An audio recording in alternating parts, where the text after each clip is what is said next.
नमस्कार, माझं नाव शर्वरी. मी तुमच्या सर्वांची लाडकी माझ्या आजीच्या व्हिडिओजमध्ये परत आलेली आहे एवढ्या दिवसानंतर. तर आज तुम्हाला प्रश्न पडलाच असेल की मी एवढ्या दिवसानंतर कशी काय आली व्हिडिओजमध्ये. तर मी आली आहे ते पण एक स्पेशल कारण घेऊन. माझी favourite recipe means mini pizza. ते मी तुम्हाला सांगणार आहे की ती मला खूप आवडते आणि ती माझी आजी मला खूप मस्त करते आणि ते मला खूप जास्त आवडतं. मी ते नेहमी खात असते. माझी आजी नेहमी मला बनवून देत असते आणि ही एवढी डिलिशियस लागते ना. विथ मीन्स खूप कमी इन्ग्रेडियंट्स यूज करून एवढी मस्त रेसिपी लागते. It's really awesome. You don't know, it's really awesome. पण आधी तुम्ही रेसिपी बघण्याच्या आधी पहिले लाईक, शेअर आणि सबस्क्राईब करा. Okay, that's the target. So like, share आणि सबस्क्राईब करा. तर चला आता बघूया माझी आजी कशी बनवते ही रेसिपी. तर आता हे ब्रेडमध्ये आपण ही एक वाटी घेतली, त्याच्यामुळे आपण हे गोल आपलं हे करू शकतो. आपण हे गोल करून घ्यायचं. आपण पुरीसारखं काढून घ्यायचं आहे. हे पहा असं. तर मी काढून दाखवतो परत एकदा.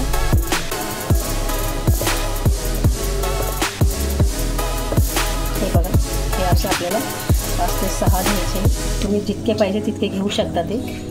हे बघा, आणि हे साईडला करायचे. त्याचप्रमाणे आता आपण हे सर्व ब्रेड आपण असे करून घेतलेले.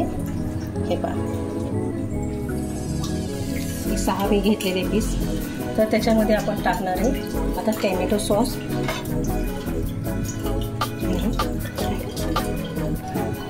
तर हे आपल्याला टॅमॅटो सॉस घ्यायचं आहे.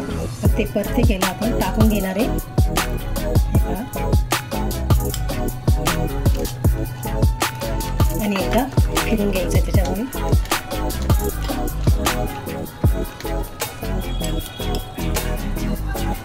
तर आपण टॅमॅटो सॉस लावून घेतला. त्याला आपण मेयोनीज लावून घेणार आहे.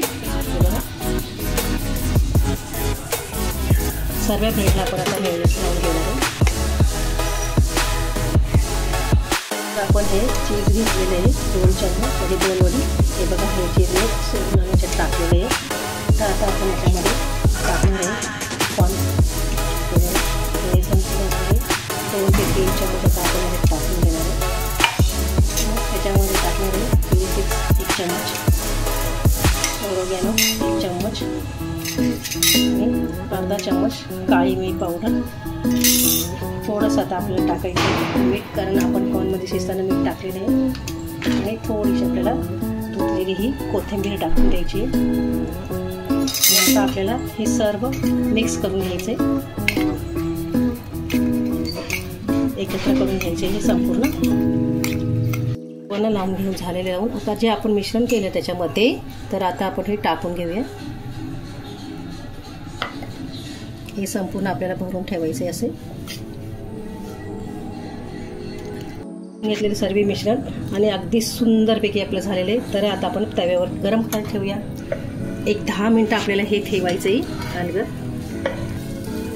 हे संपूर्ण टाकून द्यायचं आपल्याला. तर हे बघा, आपण मी सर्व लावून घेतलेले.